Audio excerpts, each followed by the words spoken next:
Shalom Uvracha, mes chers amis. Est-ce qu'on a le droit de préparer une mana chama, c'est-à-dire ce qu'on appelait à l'époque les bouillons roico? C'est une petite boîte comme ça, vous mettez de l'eau chaude et vous avez du goût, vous avez pour midi un petit repas. Est-ce qu'on a le droit de faire ça pendant le Shabbat? Un enfant, il n'a pas de quoi manger, il n'a pas aimé la dafina ou la dafina l'a brûlé. Est-ce qu'il a le droit de mettre de l'eau chaude?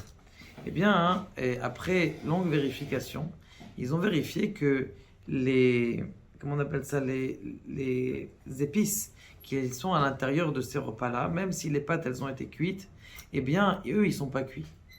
Donc, quand tu vas mettre ton eau chaude qui vient du keli rishon, c'est-à-dire du bouillon, de la bouilloire, tu vas mettre dans tes épices là, eh bien, a priori, ça va cuire.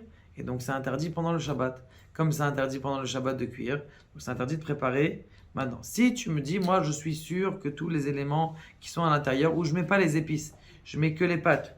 Alors, même ça, d'abord, je sais même pas si elles vont cuire si tu mets pas un keli rishon.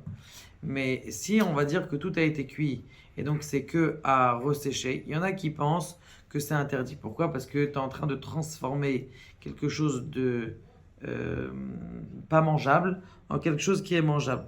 Il y en a qui pensent que c'est interdit, il y en a qui pensent que c'est permis. Le Rav Ovadia, il ramène dans le Chelek Vav que si on est sûr que tous les éléments ils sont cuits, eh bien on a le droit de mettre du Keli Sheni, c'est-à-dire je verse dans un verre et de ce verre-là je verse dans mon bouillon, j'ai le droit de mettre, comment on appelle ça?